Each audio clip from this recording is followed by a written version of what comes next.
आज हमारे पास ना गुरुग्राम पर कुछ बड़े दिलचस्प स्रोत हैं।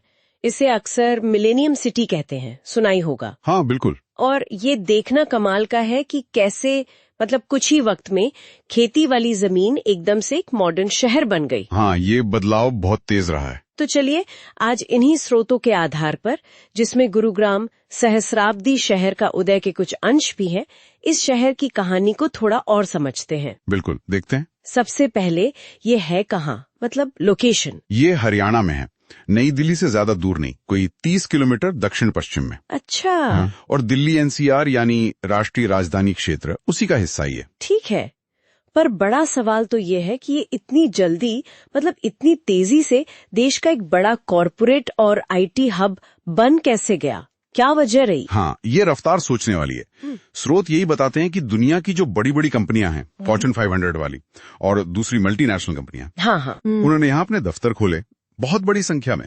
ओ, साइबर सिटी और गोल्फ कोर्स रोड जैसे इलाके, वो तो खास तौर पर बिजनेस के बड़े सेंटर्स बन गए हैं। हाँ, ये नाम तो बहुत सुने हैं, cyber city, golf course road. बिल्कुल, ये काफी मशहूर हो गए हैं। और जाहिर है जब इतनी कंपनियां आती हैं तो शहर का नक्शा ही बदल जाता होगा, इंफ्रास्ट्रक्चर वगैरह। हाँ बिल्कुल, आप देखेंगे ऊंची ऊंची इमारतें हैं, स्काई स्क्रीपर्स, फिर वो गेटेड सोसाइटीज हैं, मतलब चारों तरफ से बंद रहायशी इलाके। हाँ, सिक्योर लिविंग के लिए। जी, और शॉपिंग के लिए बड़े शानदार मॉल हैं, ambience mall, MGF metropolitan, DLF mega mall, ये सब बड़े नाम है वहाँ।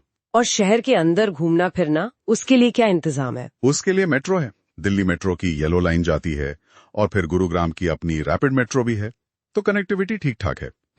और देखिए, इसका एक और असर हुआ, जब इतनी सारी कंपनियां आईं, तो वो अपने साथ पढ़े लिखे स्किल्ड लोग लेकर आईं। गुरुग्राम का जो माहौल है वो बड़ा कॉस्मोपॉलिटन हो गया, मतलब बहुसांस्कृतिक। हाँ। आपको हर तरह के लोग मिलेंगे वहाँ। अच्छा, तो इसका मतलब है कि रहने की जगह, मतलब घरों की मांग भी बढ़ी होगी। रियल एस्टेट पर क्या असर पड़ा? अरे जबरदस्त असर पड़ा। रियल एस्टेट मार्केट में तो जैसे उछाल आ गया, बड़े बड़े इन्वेस्टर्स पैसा लगाने लगे। और नौकरी करने वाले लोग भी घर ढूंढ रहे होंगे। बिल्कुल, पेशेवर लोग जो यहाँ काम करने आते हैं वो भी प्रॉपर्टी में बहुत दिलचस्पी लेने लगे। तो क्या हर तरह के घर मिलते हैं वहाँ, मतलब महंगे वाले भी और ठीक ठाक कीमत वाले भी? हाँ, स्रोत यही बताते हैं, आपको बहुत हाई एंड लग्जरी अपार्टमेंट्स भी मिलेंगे और साथ ही आम नौकरी पेशा लोगों के बजट में आने वाले ठीक ठाक घर भी मिल जाते हैं। ऑप्शन दोनों तरह के हैं। ये तो हुई काम और रहने की बात, लेकिन जिंदगी कैसी है वहाँ? लाइफस्टाइल, मतलब काम के बाद लोग क्या करते हैं? स्रोत इस बारे में कुछ बताते हैं? हाँ बताते हैं। यहाँ एक एक्टिव नाइट लाइफ है, मतलब बार, क्लब, अच्छे रेस्टोरेंट्स, ये सब काफी हैं। ओके। और दिन में भी मतलब काफी सोसाइटियों में अपनी सुविधाएं हैं, जिम है, स्विमिंग पूल है, पार्क हैं। बच्चों की पढ़ाई के लिए अच्छे इंटरनेशनल स्कूल हैं, सेहत के लिए बड़े अस्पताल भी हैं। और घूमने फिरने के लिए आसपास कुछ है वीकेंड पर जाने लायक? हाँ हैं, जैसे किंगडम ऑफ ड्रीम्स है, काफी पॉपुलर है।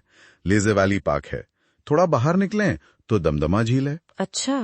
और दिल्ली दूर नहीं है, तो अगर किसी को ऐतिहासिक जगह देखनी है जैसे कुतुब मीनार या हुमायूं का मकबरा, तो वो भी आसानी से जा सकते हैं। सुनने में तो ये सब बहुत ही बढ़िया लग रहा है, मतलब एकदम मॉडर्न शहर वाली सारी बातें। लेकिन क्या सब कुछ इतना ही अच्छा है या कुछ मुश्किलें भी हैं? क्योंकि इतनी तेज तरक्की की अक्सर कुछ कीमत होती है। आपने बिल्कुल सही पॉइंट पकड़ा। स्रोत इस तरफ भी इशारा करते हैं, इस तेज विकास की अपनी चुनौतियां हैं।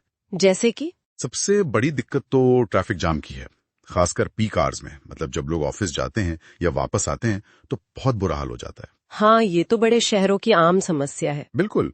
और फिर पानी भरने की समस्या, जब भारी बारिश होती है तो कई इलाकों में पानी भर जाता है, ड्रेनेज सिस्टम शायद उतना मजबूत नहीं है। ओ, मॉनसून में दिक्कत होती होगी। हाँ, काफी।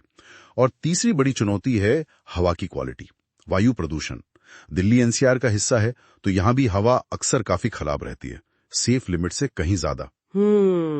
ये तो चिंता की बात है। हाँ, ये असल में तेजी से हुए शहरीकरण के साइड इफेक्ट्स कह सकते हैं आप। अच्छा, एक और बात, क्या वहाँ पुरानी संस्कृति और इस नए मॉडर्न माहौल का कोई टकराव या मेलजोल दिखता है? हाँ, ये एक दिलचस्प पहलू है जो स्रोतों में दिखता है। एक तरफ तो ये बिल्कुल नया मॉडर्न शहरी कल्चर है, और दूसरी तरफ शहर के आसपास जो गांव हैं, वहाँ हरियाणा की जो पारंपरिक जड़ें हैं, वो संस्कृति भी मौजूद है। मतलब एक तरह का मिक्स। हाँ, कह सकते हैं। एक मिला जुला सा माहौल है जहाँ नया और पुराना साथ साथ चल रहा है। तो अगर हम इन सब बातों को समेटें, तो ये स्रोत गुरुग्राम की क्या तस्वीर पेश करते हैं, क्या कह सकते हैं हम? देखिए, तस्वीर ये बनती है कि गुरुग्राम आज के भारत में जो तेजी से शहरीकरण हो रहा है उसका एक बड़ा प्रतीक है। प्रतीक, हाँ। एक ऐसा शहर जहां मौके बहुत हैं, मॉडर्न लाइफस्टाइल है, पैसा है, चमक दमक है, लेकिन साथ ही वो सारी चुनौतियां भी हैं जो इतने बड़े और तेजी से बढ़ते शहर में होती हैं। ट्रैफिक, प्रदूषण, इंफ्रास्ट्रक्चर पर दबाव। बिल्कुल, अवसर और चुनौतियां दोनों साथ साथ। सही कहा। और यहीं पर एक सोचने वाला सवाल उठता है। क्या? कि कोई भी शहर अपनी इस तरह की विस्फोटक तरक्की, जो अक्सर बाहरी कॉर्पोरेशंस की वजह से होती है, उसे अपनी लोकल जरूरतों, जैसे सड़कें, पानी, हाँ, बुनियादी ढांचा और अपनी जो पुरानी सांस्कृतिक पहचान है उसके साथ कैसे बैलेंस करें, ये संतुलन बनाना ही शायद गुरुग्राम जैसे शहरों के लिए आगे की सबसे बड़ी चुनौती है। इस पर गौर करना चाहिए।